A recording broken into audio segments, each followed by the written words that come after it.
हैं साधकगण, आपने अहिंसा, सत्य, अस्तेय, ब्रह्मचर्य, अपरिग्रह इन यमों के बारे में विचार किया होगा, चिंतन किया होगा और अपने दैनिक जीवन में इनका अभ्यास किया होगा।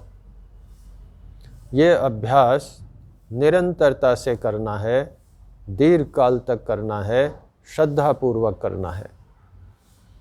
कितने भी आगे पहुंच जाएं, कितने भी बड़े योगी हो जाएं, लेकिन इन यमों का पालन तब भी आवश्यक है।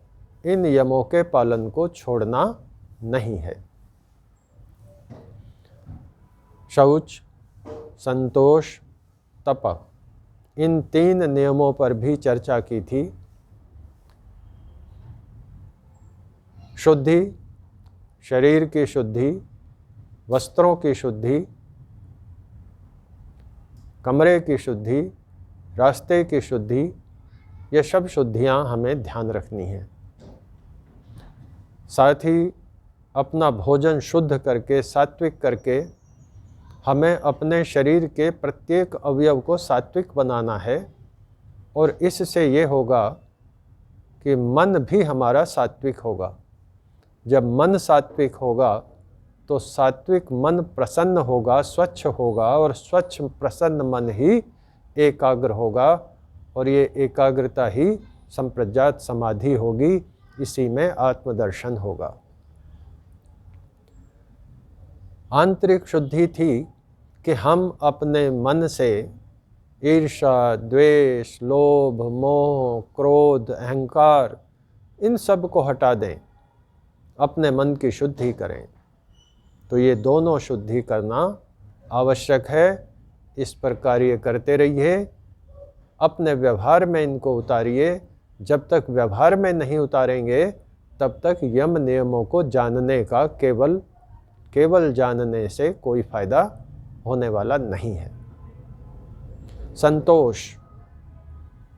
संतोष सबसे बड़ा धन बताया गया है और लोभ लालच को पापों का मूल बताया गया है।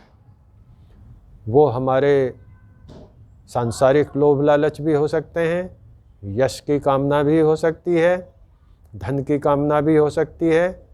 ऐषणाएं जितनी हैं वो सारी की सारी लालच बनकर हमारे सामने आ सकती हैं। उनको छोड़ना है, लालच को छोड़ना है, संतोष धारण करना है। लेकिन आलस्य का नाम संतोष नहीं है। संतोष करना है पूर्ण पुरुषार्थ करने के बाद, पूरा परिश्रम करने के बाद जो कुछ मिले उसमें संतुष्ट हो जाना है। जो कुछ हमारे पास है, हमारी योग्यता अनुसार, परिश्रम अनुसार, उसमें संतुष्ट हो जाना है, उसमें तुष्ट हो जाना है। तीसरा, तप। हमारा शरीर ठीक नहीं होगा तो साधना भी ठीक नहीं होगी। इसलिए शरीर को ठीक रखना है, सभी प्रकार से ठीक रखना है।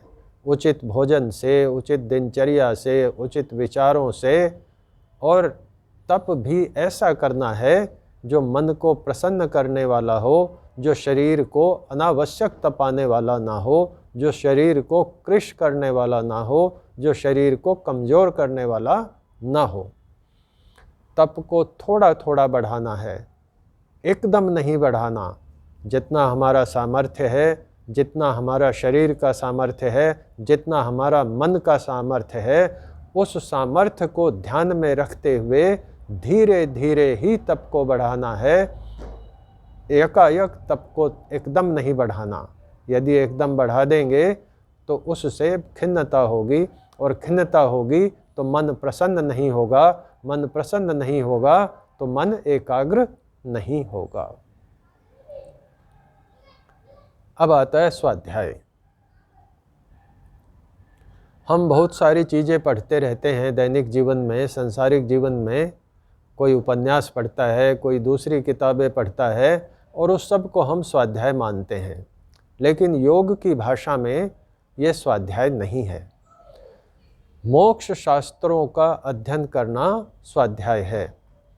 यमों से संबंधित बातें जिसमें हो, नियमों से संबंधित बातें जिसमें हो, आसन और प्राणायाम के बारे में जिसमें जानकारी हो, प्रत्याहार की जानकारी जिससे हमें प्राप्त हो, धारणा, ध्यान और समाधि के विषय में जो बताता हो, इस तरह से योग के अंगों के बारे में या योग की तरफ बढ़ने के लिए जो विचार हमें चाहिए, ऐसे ग्रंथों का, ऐसे शास्त्रों का, ऐसी पुस्तकों का अध्ययन करना चाहिए।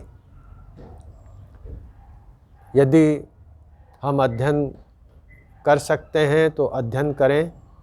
यदि अनुकूलता नहीं है, आंखें साथ नहीं दे पा रही हैं या पूरी तरह साथ नहीं दे पा रही हैं, तो जितना साथ देती हैं उतना अध्ययन कर लें और बाकी समय में सुन लें, शास्त्रों को सुन लें, कुछ ऐसी बातों को सुन लें जो योग के लिए, समाधि के लिए आवश्यक हैं। तो स्वाध्याय और प्रवचन, इनमें प्रमाद नहीं करना चाहिए। तो स्वाध्याय में प्रमाद नहीं करना, रोज़ाना स्वाध्याय करना बहुत ज़रूरी है। यदि स्वाध्याय नहीं करेंगे तो हमारा अज्ञान नहीं मिटेगा, और यदि हमारा अज्ञान नहीं मिटेगा तो हम योग में आगे नहीं बढ़ सकेंगे, क्योंकि योग में आगे बढ़ने के लिए अज्ञान का मिटना जरूरी है और ज्ञान की प्राप्ति आवश्यक है। तो हमारा अज्ञान किससे मिटेगा? स्वाध्याय से मिटेगा। स्वाध्याय योग संपत्त्या परमात्मा प्रकाशते। स्वाध्याय से और योग की संपत्ति से।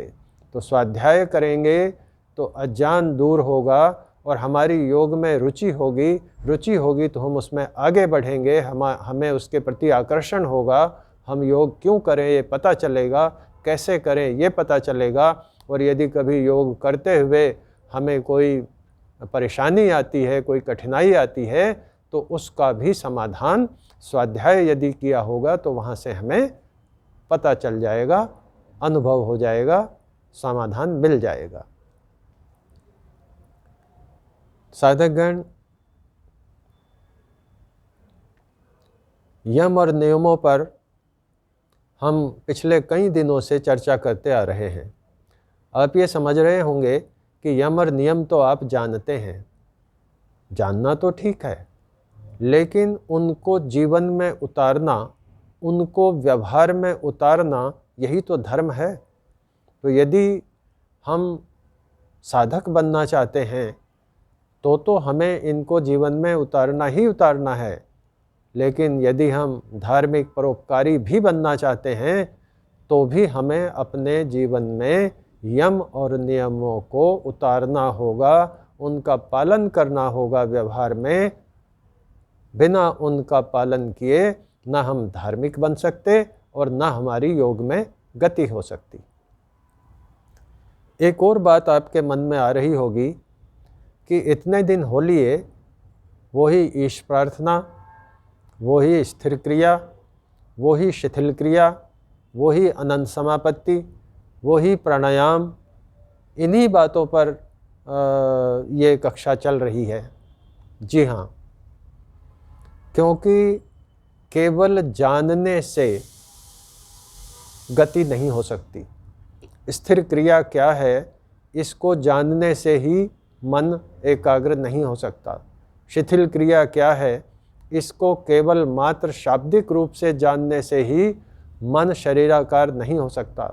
अनंत समापत्ति में, अनंत आकाश में मन को लगाना है, केवल इन शब्दों को जानने से ही अनंत आकाश में मन एकाग्र नहीं हो सकता।